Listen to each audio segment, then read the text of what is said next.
Tidak ada dreamcatcher di tempat ini. Dan tidak ada kutukan yang dapat diubah, nak.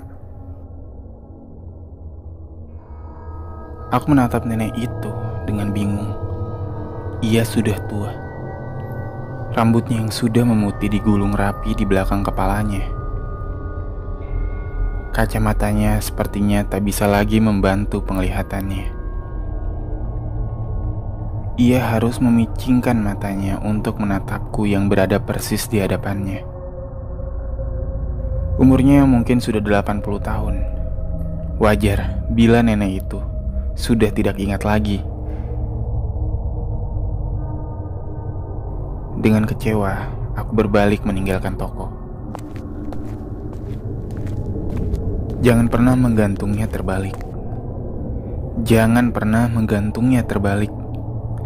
Atau ia akan memakan mimpimu, lalu duniamu. Aku terpaku seketika.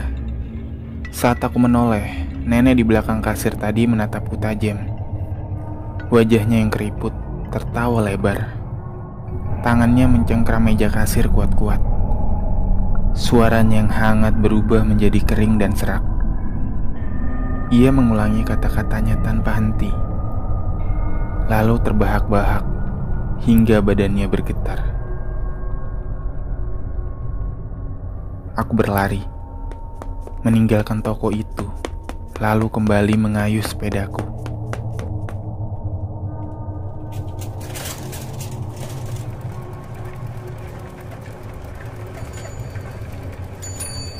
Aku sungguh bisa mendengar suara tawa makhluk itu.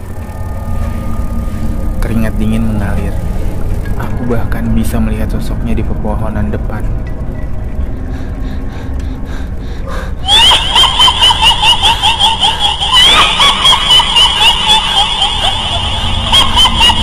Apakah aku mulai berhalusinasi? Atau aku belum terbangun dari mimpi? Suara itu tinggi dan nyaring. Aku mengayuh sepeda dengan lebih cepat. Ini pasti mimpi. Aku harus cepat-cepat bangun sebelum makhluk itu datang. Aku bisa merasakan keringatku mengalir membasahi kaosku. Kakiku pegal luar biasa dan lututku lemas.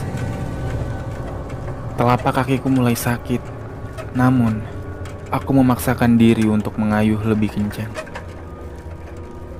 Aku mengayuh tanpa henti hingga merasa mual. Aku sampai di rumah dengan terengah-engah. Rumah masih sepi. Pasti ibu dan Haruka belum pulang. Namun rasanya ada yang salah. Aku berjalan perlahan-lahan dan mengecek dapur.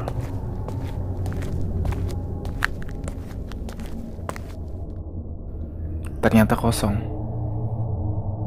Ada yang salah.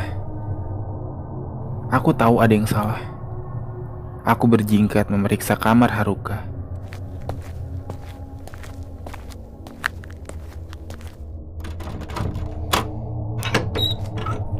Dan seperti dapur, kamar Haruka juga kosong. Suara itu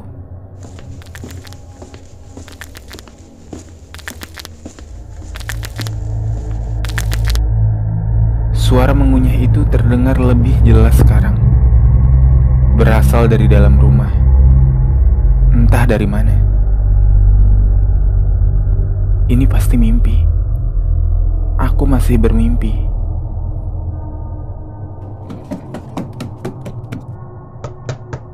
Aku cepat-cepat berlari ke kamar, memastikan dreamcatcher tak lagi tergantung di atas tempat tidur, lalu bersembunyi di dalam selimut dan berusaha keras untuk tidur.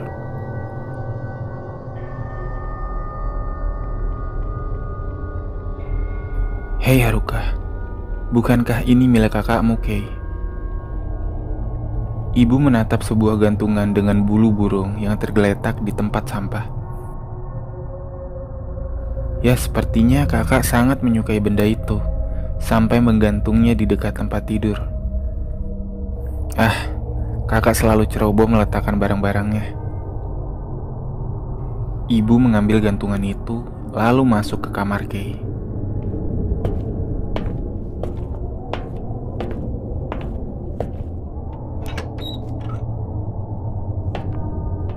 Ia menggantung gantungan itu dengan hati-hati agar Kay tidak terbangun. Lalu keluar dari kamarnya.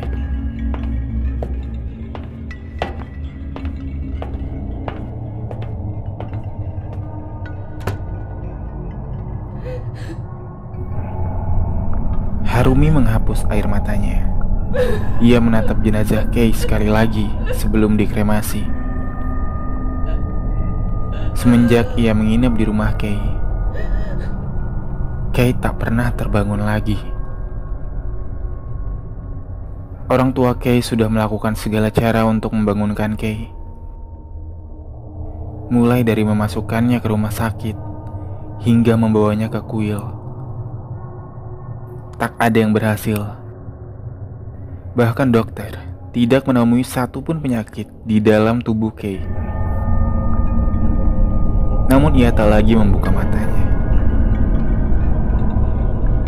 Kemanapun Kay dibawa untuk menjalani pengobatan, ibunya selalu membawa boneka kesayangan Kay dan Dreamcatcher. Barang terakhir yang Kay beli. Ibunya ingin ketika Kay membuka mata, barang-barang kesayangannya itu adalah barang dan hal yang pertama kali Kay lihat. Sudah 5 tahun Kay tergeletak di kasurnya. Hanya infus berisi makanan dan cairan yang membuatnya tetap hidup.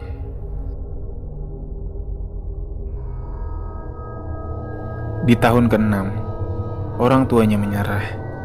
Mereka melepas infus di tubuh Kay, hingga akhirnya Kay meninggal dunia.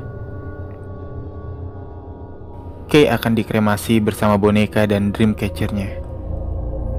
Lantas abunya disebarkan di laut dekat kampung ibunya. Namun Harumi meminta Dreamcatcher itu untuk ia simpan. Bagaimanapun, Kay adalah teman pertamanya saat baru pindah sekolah. Ia ingin memiliki satu barang yang akan selalu mengingatkannya pada persahabatan mereka. Kay lah yang membuatnya berhenti percaya pada hal-hal yang berbau mistis. Ia ingin membuktikan pada Kay kalau ia tangguh. Harumi memegang Dreamcatcher milik Kay, lalu bergegas pulang sebelum tubuh Kay dikremasi. Ia tak bisa menahan tangisnya. Ia berjanji dalam hati akan selalu mengingat Kay. Ia akan menggantung Dreamcatcher itu di kamarnya, selalu mengingat sahabatnya, Kay, sebelum tidur. Harumi menatap peti mati Kay sekali lagi, lalu melangkah pulang.